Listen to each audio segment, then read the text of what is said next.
Hi there folks.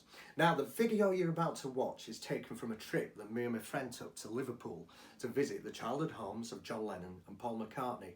Now what struck us was the sheer coincidence that these two giants of British popular music should have spent the formative years living so close to one another, 1.2 miles to be exact. I suppose in sporting terms, the equivalent would have been, say, if Cristiano Ronaldo and Messi would have lived together in their childhood communities and brought each other on as sports players, just like John Lennon and Paul McCartney did, honing their songwriting craft together. Just watch this video now and I'm sure you'll find it absolutely spine-tingling.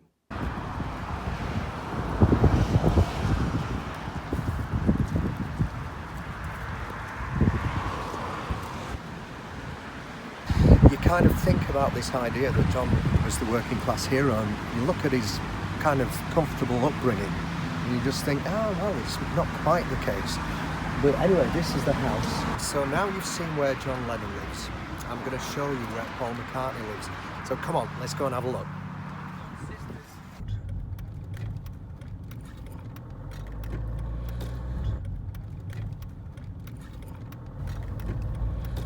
Okay then, so the sat-nav says 1.2 miles. So as you can see, it's going to be a really pleasant walk. So whenever John used to visit Paul or Paul visited John, they'd probably come this way. And it's, as you can see, it's just full of trees, you know, proper... leafy line streets, and it's a nice area. Yeah, that's it.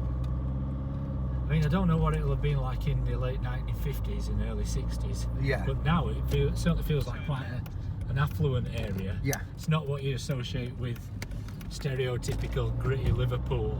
No, that's for yesteryear. So this area is, am I right in thinking this is Allerton, isn't it? Yeah, I think so, yeah. Yeah, that's it. So it's kind of south of Liverpool, aren't we? Or south of the main city. Hey up, watch your coat, mate. Whoa! He's nearly lost his coat. Oh, you don't want to lose your coat in this weather. I wonder if John Lennon ever lost his coat cycling to McCartney's house. I reckon he might have lost his hat. He might have lost his hat, yeah. Did he have a bike? For God's sake, Paul, my hat's just blown off. You haven't done it again, have you, John? Yeah, the thing just blew off in a gale. You need some string to tie it round your neck.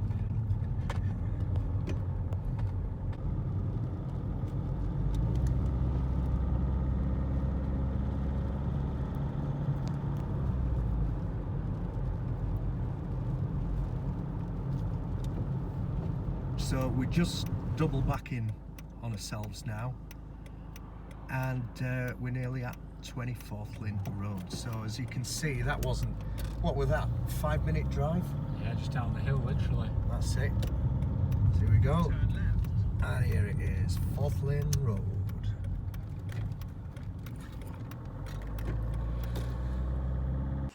Okay then, so here we are at 20 Forthlin Road in Liverpool, and again it's important to mention just how close they were in proximity. So John was only a mile and a half up the road, so he'd work his way down here to visit Paul, and they'd write stuff like, I saw her standing there here and she loves you, right in that very house there. As you can see, it's been done up by the National Trust, so all the fixtures and fittings are pretty much as they would have been back in the 50s and 60s. And so we've been to John and Paul's house. Now what we're going to do is have a journey up to the place where they both met for the first time. Now I say it's the first time that they met, but apparently, according to a McCartney interview that John Lennon did last year when it was John's 80th birthday, Paul said he actually met John for the first time in a local chip shop. In the queue, and he saw John there with his teddy boy haircut, and he said, he looks pretty cool. But they didn't actually meet to chat to. It was just like, that was the first time that he ever caught eyes on him. And then after that, they actually met when John was doing a gig at the Woollen Village Fate at St. Peter's Church in Woolton, which again is really, really close by.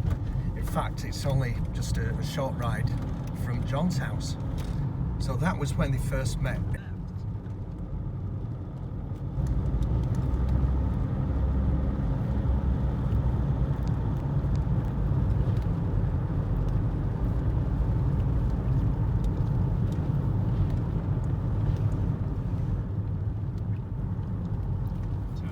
So this is Church Road here on the left. I'm guessing the church should be down here. It should be. And there we go.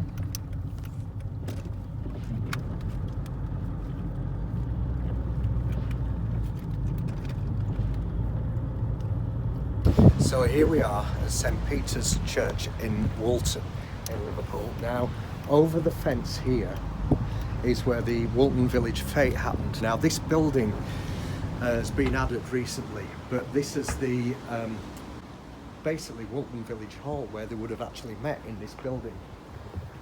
Just after John played his gig with the Quarrymen. But that's not what's really amazing about this place. I've just got something to show you now.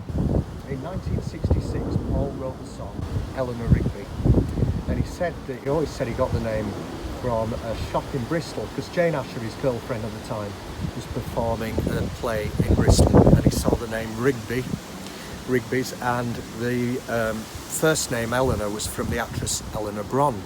However, if you look very carefully, we will see something really staggering.